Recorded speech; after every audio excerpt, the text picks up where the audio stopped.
Hey folks, welcome back. Patrick Barrett here, your favorite driver education guru and of course author of Driver Ed in a Box. And today we had an interesting question that came to us on our Facebook page, came from one of our followers. Patty Chris Marr wrote in and said, I agree with the idea of slowing early and gradually when possible, but the practice of checking the mirror before slowing seems peculiar. Hey, it's all right if some of my stuff seems peculiar because it's out of your comfort zone, but I'm going to explain why it's really important in just a moment. If you have to slow suddenly, you probably don't have time to check the mirror, and I don't know if the habit of checking the mirror at that point is such a good one, since the driver probably needs to focus on the situation ahead. Okay, well, that's a valid point in a sense, but the thing is, if you have to slow immediately, checking the mirror before braking quickly may cost you a little time and space that you don't have. If this occurs, it's because you got caught in a trap.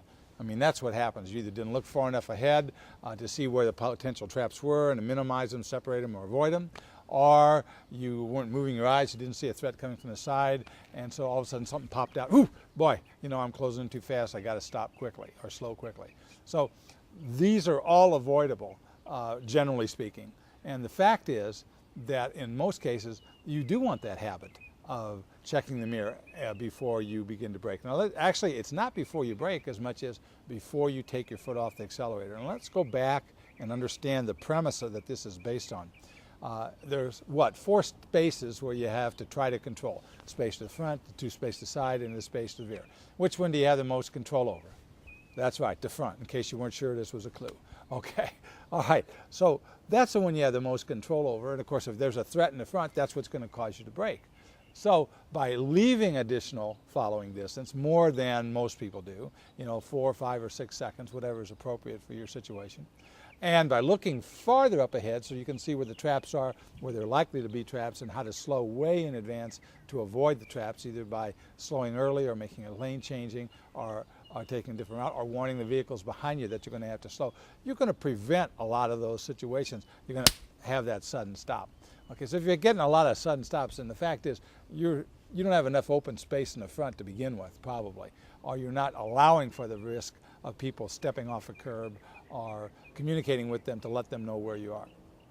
So what happens when you take your foot off the accelerator? What space do you give up? You give up that space to the rear.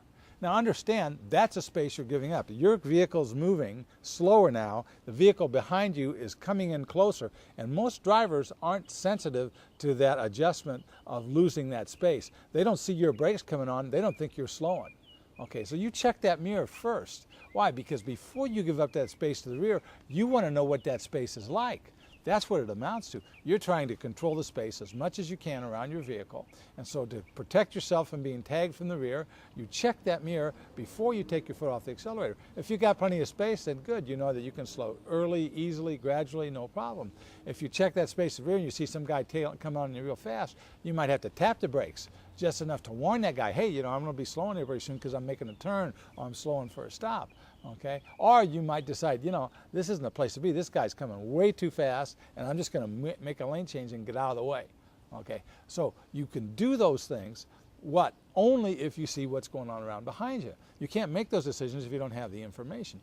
That's the purpose of creating that habit of checking the mirror before taking your foot off the accelerator. And I have to say, this is a really critical habit to have for a collision-free driver, and it's not easy for experienced drivers to develop that habit, because chances are you're not used to doing that if you're an experienced driver, and you actually have to work at doing that. But once you can adapt your behavior to include that particular habit of checking the mirror before you take your foot off the accelerator, it's going to heighten your awareness tremendously of what's going on in the seat, and you're very unlikely to get trapped because of somebody coming in too fast. So yeah, it is an important habit, and it's something that you want to always have. So remember, practice like your life depends on it, because it does. If you need any additional resources, go to www.driveredinabox.com and get any resource that we have to offer to help you help someone save a life. And hey, subscribe to our channel if you haven't already done so. Maybe you can help save someone's life. This is Patrick Barrett saying bye now.